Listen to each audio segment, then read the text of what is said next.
जी,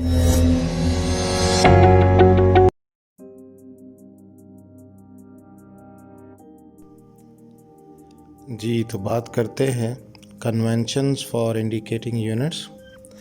convention हम आम तौर पर अगर बात करें तो आपने रोज़मर्रा ज़िंदगी में देखा होगा, ख़ास तौर पे ये जो शादी ब्याह का सिस्टम होता है, सारा फंक्शन होता है, इसमें आपने देखा होगा कि बारात जो है वो मर्द यानी कि दूल्हा लेके जाता है और आगे दुल्हन जो है वो सज संवर के बैठी होती है और रुखसती और ये सारे मामलात।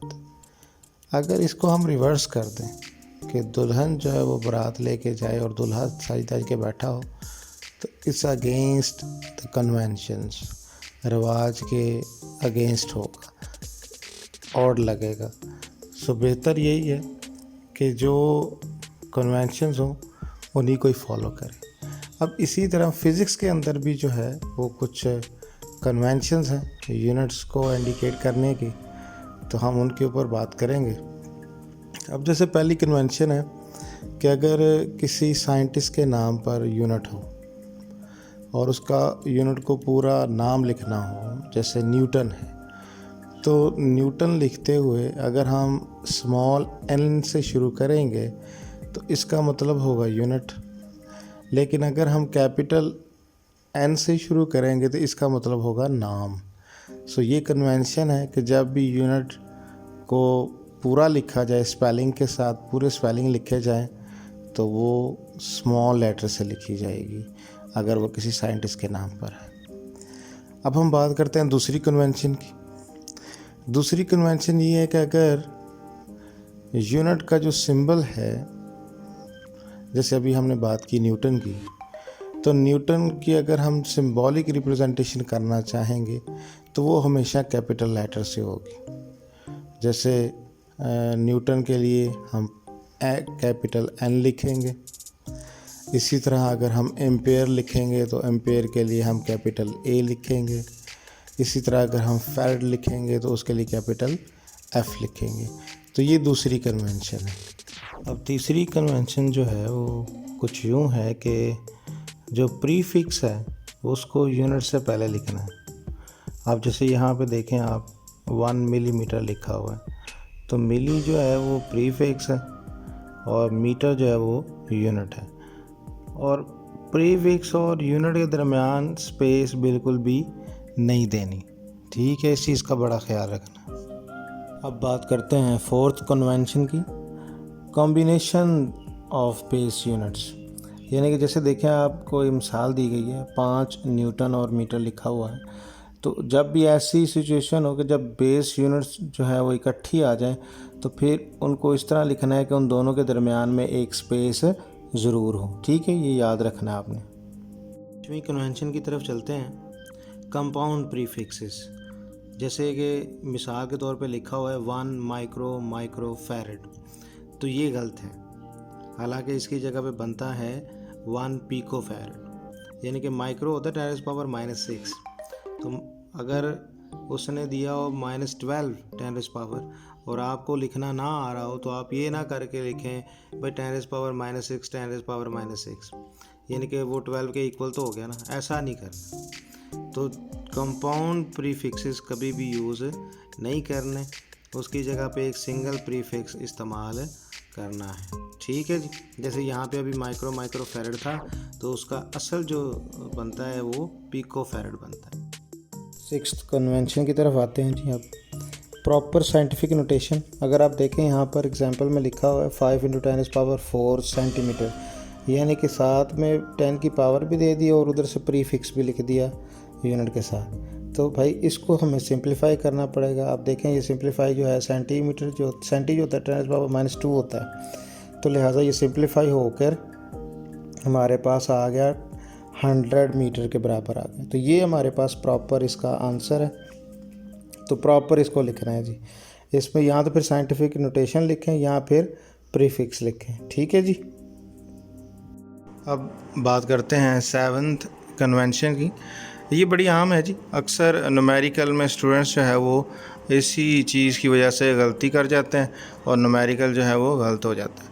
अब यहाँ पे जैसे देखें कि लिखा हुआ है पावर ऑफ बेस यूनिट्स। मसलन मिसाल के तौर पर 1 किलोमीटर स्क्वायर लिखा हुआ है, तो यहाँ पर जो ये स्क्वायर है ये किलो के ऊपर भी है और ये मीटर के ऊपर भी है।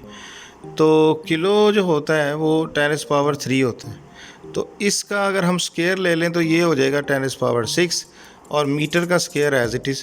तो यहाँ पर हमारे पास जो सॉल्व होके आएगा वो होएगा 1 × 10⁻⁶ मीटर स्क्वायर। ठीक है जी। इसी तरह अगर 3 हो पावर तो वो भी इसी तरह ही सॉल्व की जाएगी, और उसको भी प्रीफिक्स के साथ जो है वो मल्टीप्लाई करके लिखा जाएगा। चलते हैं 8th कन्वेंशन की तरफ। ये भी बड़ी अहम है जी।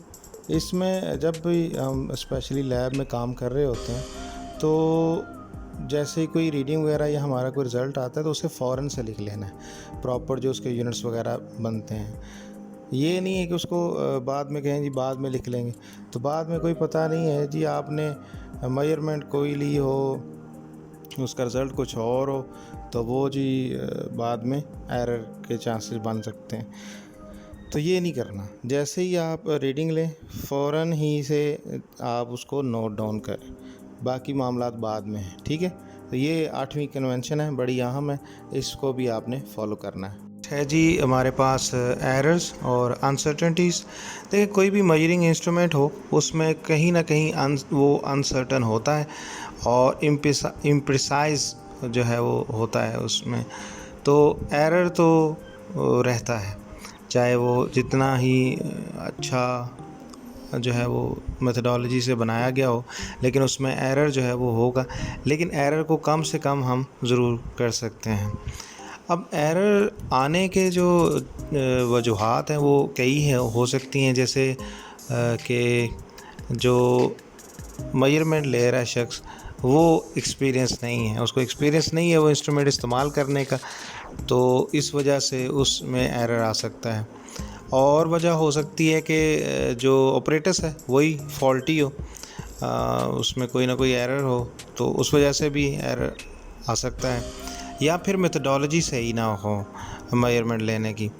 जैसे मेथडोलॉजी का मतलब यही है कि जैसे आप देखें कि आपने जो है वो मिल्क जो है वो ख़रीदना है और आप उसे मीटर रॉड से मेजर करना शुरू हो गए उसकी लंबाई, तो ये मेथडोलॉजी नहीं है प्रॉपर।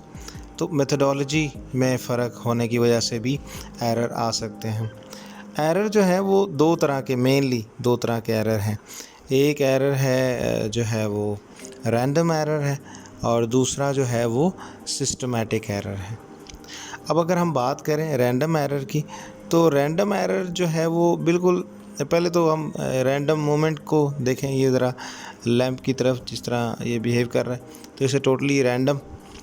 तो रैंडम जो है, जैसे रैंडम एरर तभी हो सकता है जब जैसे आप कोई लैब में काम कर रहे हो और एक रीडिंग ले ली, उसके बाद घूम फिर आए और फिर दूसरी रीडिंग ले ली, फिर कुछ किसी से बातचीत कर ली, फिर तीसरी रीडिंग ले ली, तो इस तरह डिफरेंट रीडिंग ली, जैसे कि ये आप देख भी रहे हैं। तो इनमें कोई जो है ना वो कंटिन्यूटी नहीं है, ये सारी रैंडम है।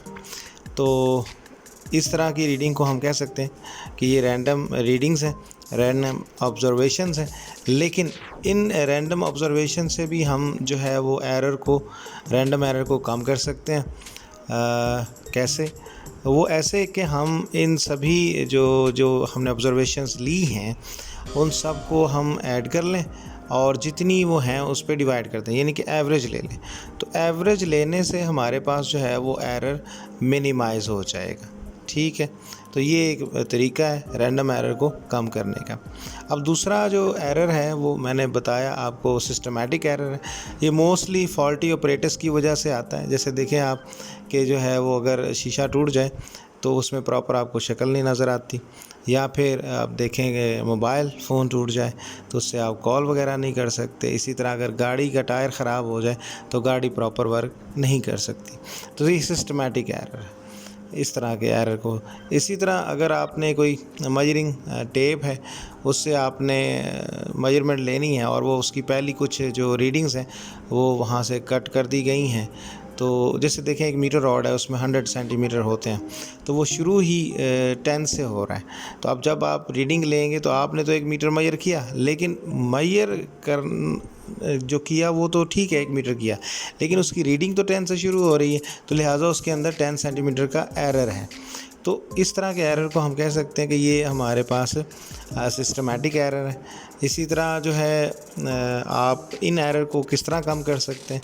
इन एरर को इस तरह कम किया जा सकता है कि अगर हम इन्हीं इंस्ट्रूमेंट्स को अच्छे और हाईली कैलिब्रेटेड इंस्ट्रूमेंट के साथ कंपेयर कर लें, उनसे रीडिंग ले लें, तो इस तरह हम इस एरर को कम कर सकते हैं, मिनिमाइज़ कर सकते हैं, और हमारी रीडिंग जो है वो ज़्यादा से ज़्यादा अच्छी आ सकती हैं। मैं उम्मीद करता हूँ कि आज का लेक्चर आपको बहुत पसंद आया होगा। अपनी राय से हमें ज़रूर जो है वो दें, ताकि हम इस सीरीज़ को, फिज़िक्स मैन सीरीज़ को और अच्छे से अच्छा बना सकें। और हमारे इस चैनल को आपने सब्सक्राइब ज़रूर करना है, लाइक करना है और शेयर करना है। Stay home, stay safe. अल्लाह हाफिज़।